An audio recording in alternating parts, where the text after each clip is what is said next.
Keir Starmer is panicking, and badly. Yesterday, in a desperate attempt to stop the bleeding, he scrambled up to the northwest on what can only be described as a full-blown smear campaign against Reform UK and Nigel Farage. Clearly rattled by Reform's surging poll numbers and the growing revolt across the so-called Red Wall, Starmer tried to paint Farage and his movement as extremists, but it didn't go to plan, not even close. After his carefully scripted speech, Starmer opened the floor to questions, and that's when the real humiliation began. For a solid 10 minutes he was grilled, challenged, and left stumbling by journalists and ordinary members of the public who simply weren't buying what he was selling. It was a brutal watch, and a clear sign that Starmer's grip on power is slipping fast. In today's video, we're going to break it all down. You'll see exactly how it unfolded. But before we dive in, don't forget, hit that like button and subscribe to the channel so you never miss an update. Now, sit back and watch the chaos for yourself.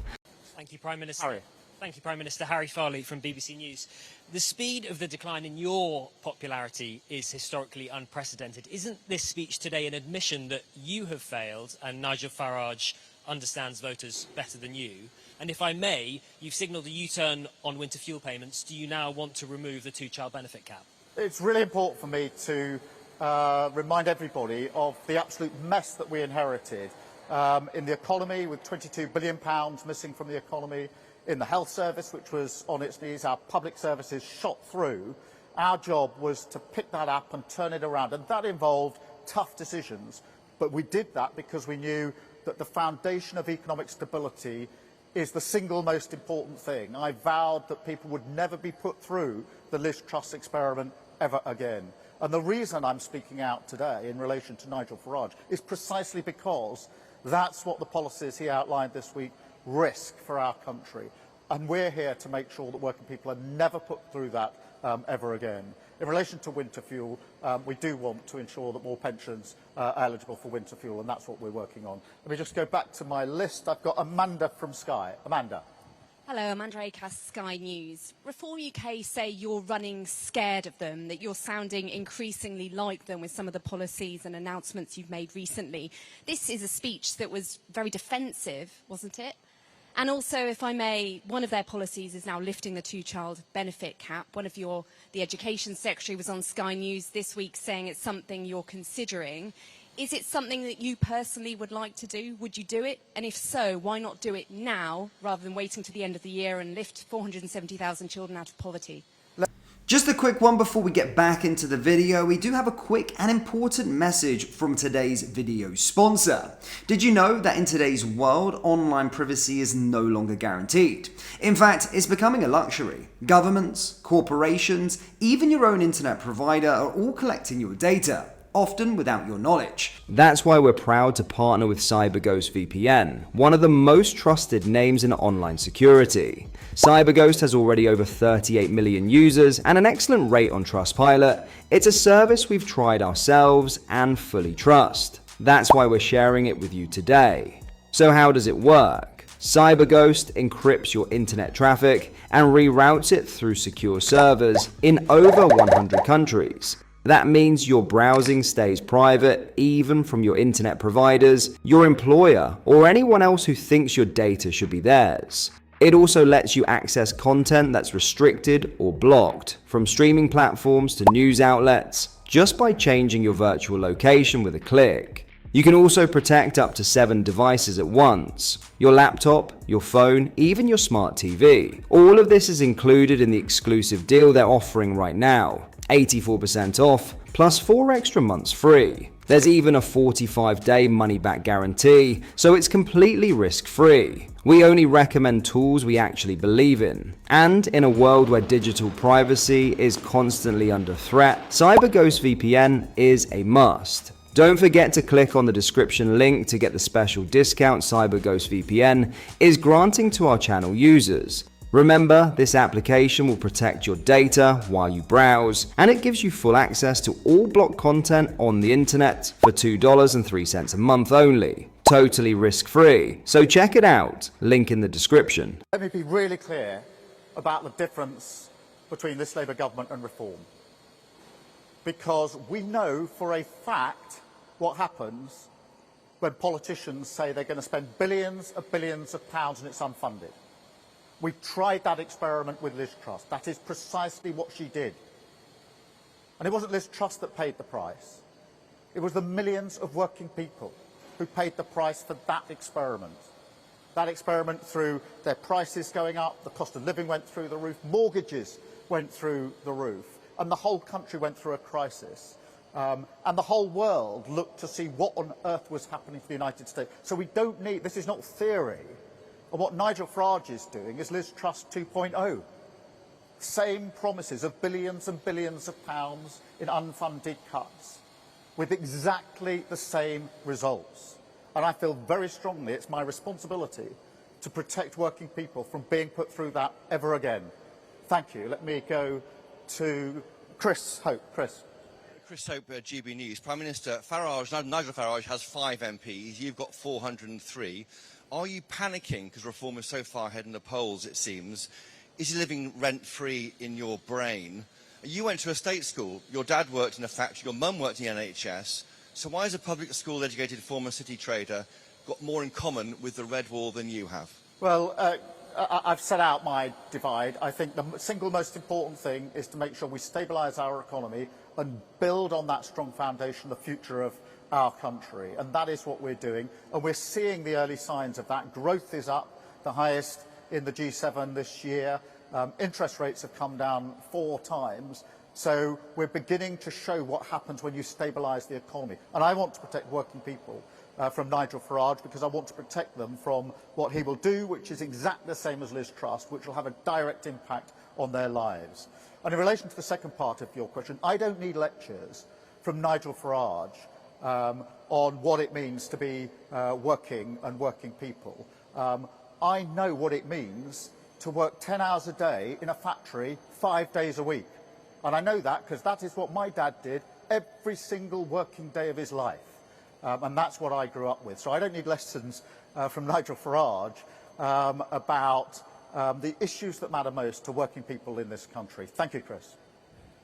I've got Peter from The Guardian. Peter. Hi, Keir. You've dodged the question on the 2-child benefit cap twice now, so can I ask you as a first question, would you personally like to get rid of the 2-child benefit cap?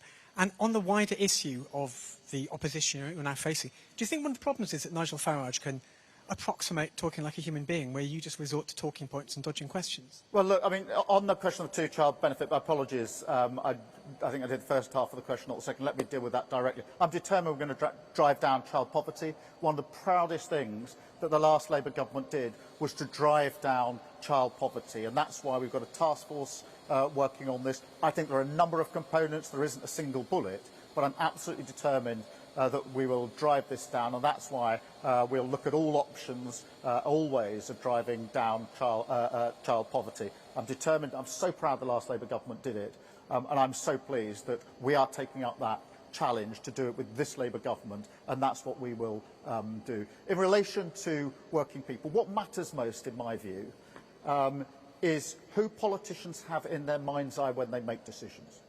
I know precisely who I had in my mind's eye when I took the decisions that I had to on the international stage with the US trade deal. I had in my mind's eye the jail workers that I'd taken the time to go and see on a number of occasions and understand for myself the jobs they do, the skills they have, and what that means for them, their families and their communities. And that's the way I do politics, which is roll up your sleeves, understand the issues, understand the challenges, run towards that challenge and make sure that we fix it for working people. And that is exactly what we did with JLR. That's exactly the approach I would take. What did Nigel Farage say about JLR? Maybe with a great flourish, apparently contacting with working people, he said they should go bust. I challenge him to go to JLR, stand in front of the workforce and tell them that his policy for JLR is they should go bust. And I'd very much like to see the reaction. Thank you. Then can I go to Aggie, please, LBC. Thank you, Prime Minister. Aggie Chambray, LBC. Do you have a reaction to a Reform UK advert which claims Anna Sarwar wanted to prioritise the Pakistani community, and Nigel Farage's defence of it, that it was Sarwar that introduced sectarianism into Scottish politics? Sarwar has called the comments poisonous, the SNP has called the ads racist. Do you agree with that? Are they racist? And also, if I may, are you not worried people will ask why you're holding a press conference about Nigel Farage 4 years out from a general election instead of focusing on your plans for the country? Well, there's a lot of questions bound up in that, but let me get to the central point, because what we've seen with reform in Scotland in relation to this particular video is manipulation, and it is, as ever with reform and Nigel Farage, trying to divide people with a toxic divide and to poison our politics. And I think our politics is above that, and that's why I think it's absolutely right that Anna Sarwar has called this out for what it is. It is toxic divide, it is introducing poison into our politics, and that is exactly what turns people off politics. And that is why restoring trust to politics is so important to my project and the project of Scottish Labour. Thank you. Shihab. Shihab Khan, ITV News. Prime Minister, you're attacking Reform UK and Nigel Farage directly today. Is that because you now view Nigel Farage as your biggest threat and biggest opponent? And a quick second question, if I may. ITV News has been covering the squalid, dangerous conditions in some social housing for 4 years. Today we've discovered that the Ombudsman has received 500% more complaints now than they did 4 years ago. What is your message to social landlords who are not dealing with these conditions properly? Let me deal with the second bit first, because it is really important that we're clear anyway, but in light of this particular report, that everybody has the right to a safe place to live. And that is absolutely central to our work on housing and the work the Deputy Prime Minister is doing. It's why, for example, she's introducing a new law to ensure that standards are the right standards for people to live in. And so that's at the heart of everything that we do. In relation to the wider politics here, look, I do think that the Conservative Party has run out of road. Their project is faltering, they're in decline, they're sliding into the abyss. And it's very important, therefore, that we say that and identify that. But equally, politics is about choices. And the choice at the moment is between the choice of a Labour government that thinks that stable finances are at the heart of building better lives for working people, or Nigel Farage and Reform, who only this week said they would spend billions upon billions upon billions, tens of billions of pounds in an unfunded way, which is the exact repeat of what Liz Truss did. And it wasn't Nigel Farage that lost. He's all right.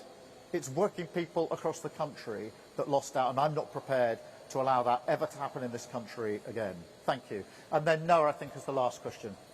Thank you, Prime Minister. You went into the election promising to freeze national insurance and keep the two-child benefit cap. You've since raised national insurance on businesses, and now you're considering axing the cap. Isn't attacking Nigel Farage's economic credibility a bit rich? Well, I think if we look at the evidence of just the last few weeks, what have we seen? We've seen growth at 0.7%. That's higher than I think most people predicted, including most of the media. I'm not complaining about that or criticising, but it's the highest growth in the G7.